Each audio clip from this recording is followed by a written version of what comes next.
Terdengar menyeramkan, tapi faktanya, jenis kacang ini bisa membantu lansia hidup hingga 100 tahun. Halo, sahabat sehat, apa kabar hari ini? Semoga selalu dalam keadaan sehat, semangat, dan penuh kebahagiaan ya. Hari ini, kita bakal ngobrol santai, tapi penting banget nih. Terutama buat bapak dan ibu yang usianya udah masuk 60 tahun ke atas. Topik kita kali ini adalah jenis-jenis kacang yang bisa bikin lansia tetap kuat, sehat, dan insya Allah hidup lebih lama lagi dengan kualitas hidup yang baik. Iya loh, jangan remehkan yang namanya kacang-kacangan. Di balik bentuknya yang kecil, ternyata kandungannya luar biasa besar manfaatnya buat tubuh kita. Banyak penelitian sudah membuktikan bahwa konsumsi rutin kacang-kacangan bisa bantu turunkan risiko penyakit jantung, menjaga fungsi otak, memperkuat tulang, dan bahkan memperpanjang usia. Nah, daripada penasaran, yuk langsung aja kita bahas satu persatu jenis kacang yang bisa jadi sahabat terbaik para lansia. Yang pertama, kacang almond. Ini salah satu kacang paling populer dan punya segudang manfaat. Almond kaya akan vitamin E, magnesium, dan lemak sehat. Vitamin E penting banget buat menjaga kulit tetap sehat dan mencegah penuaan dini. Magnesium bantu jaga tekanan darah tetap stabil. Dan lemak sehatnya, itu bagus banget buat jantung. Buat lansia, almond bisa bantu menjaga fungsi otak dan daya ingat tetap tajam. Lanjut ke yang kedua, kacang kenari. Atau dalam bahasa Inggrisnya walnut. Nah, kalau yang satu ini cocok banget buat menjaga kesehatan otak. Bentuknya aja udah mirip otak, ya kan? Walnut kaya akan asam lemak omega 3 yang dikenal bisa bantu kurangi peradangan, menjaga fungsi kognitif, dan menurunkan risiko Alzheimer. Buat bapak dan ibu yang pengin otaknya tetap encer dan gak gampang pikun, rajin-rajin makan walnut, ya. Berikutnya, kacang tanah. Banyak orang yang nganggap remeh kacang tanah karena dianggap murah dan terlalu biasa. Padahal, jangan salah. Kacang tanah kaya protein nabati, asam folat, dan niasin. Nutrisi-nutrisi ini penting untuk jaga kekuatan otot dan kesehatan jantung. Tapi ingat, konsumsi kacang tanah yang direbus atau dipanggang, bukan yang digoreng apalagi yang dibumbu pedas ya.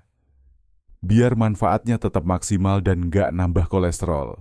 Yang keempat, kacang pistachio. Ini kacang yang warnanya hijau cerah, rasanya gurih dan agak manis. Pistachio bagus banget buat pencernaan karena tinggi serat.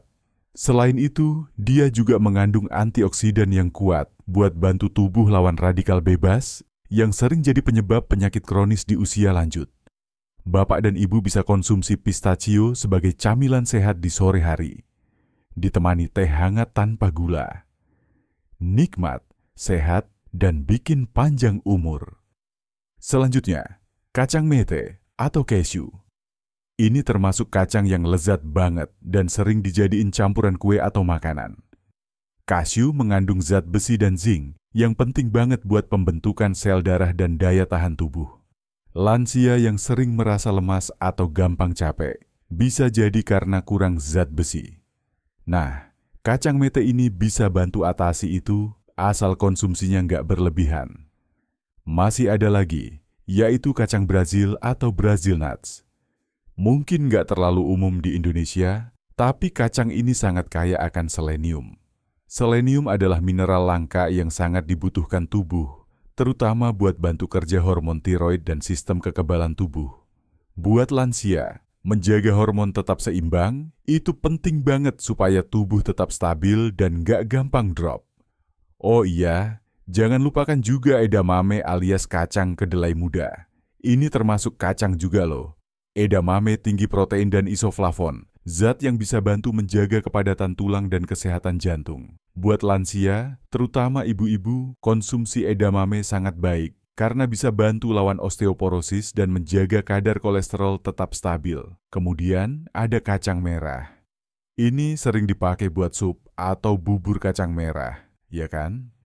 Kacang merah kaya serat dan protein nabati, bagus banget buat pencernaan, mengontrol gula darah, dan menjaga berat badan. Lansia yang pengin tetap bugar, tidak gampang naik berat badannya, bisa menjadikan kacang merah sebagai bagian dari menu harian. Nah, selain jenis-jenis kacang di atas, penting juga untuk tahu cara konsumsinya. Jangan sampai niatnya pengin sehat, malah jadi bikin masalah. Usahakan konsumsi kacang yang dipanggang tanpa garam, tanpa minyak tambahan, dan tidak digoreng. Hindari juga kacang dalam bentuk permen, coklat, atau yang udah dicampur gula, karena justru itu bisa jadi bumerang buat kesehatan. Oh iya, meskipun kacang itu sehat, tapi tetap ya, segala sesuatu yang berlebihan itu nggak baik. Cukup konsumsi 1 genggam kacang per hari, atau sekitar 25-30 gram. Itu udah cukup untuk dapat manfaat maksimalnya tanpa membebani sistem pencernaan. Dan yang paling penting, kacang itu bukan pengganti makanan utama, tapi bisa dijadikan camilan sehat, pelengkap menu, atau alternatif sumber protein nabati. Kombinasikan dengan pola makan seimbang, olahraga ringan rutin, tidur cukup, dan pikiran yang bahagia. Sahabat sehat, jadi kesimpulannya, kacang itu bukan sekadar camilan, tapi bisa jadi kunci penting untuk menjaga tubuh tetap kuat, otak tetap tajam, dan hati tetap bahagia di usia 60 tahun ke atas. Jangan ragu buat mulai rutin mengonsumsi kacang-kacangan hari ini juga. Nggak perlu mahal, yang penting konsisten dan tahu cara mengolahnya dengan baik. Ingat ya, usia boleh bertambah, tapi semangat harus tetap menyala. Dengan menjaga pola makan yang sehat, termasuk konsumsi kacang-kacangan yang bergizi ini, kita bisa tetap aktif, ceria, dan menjalani hari-hari dengan penuh semangat. Semoga informasi ini bermanfaat buat Bapak, Ibu, dan semua sahabat sehat di rumah. Yuk, mulai hari ini, kita jaga diri, jaga tubuh, dan terus berjuang untuk hidup yang lebih sehat dan lebih panjang umur. Sampai jumpa di video berikutnya. Tetap semangat, tetap sehat, dan jangan lupa tersenyum hari ini. Salam sehat selalu.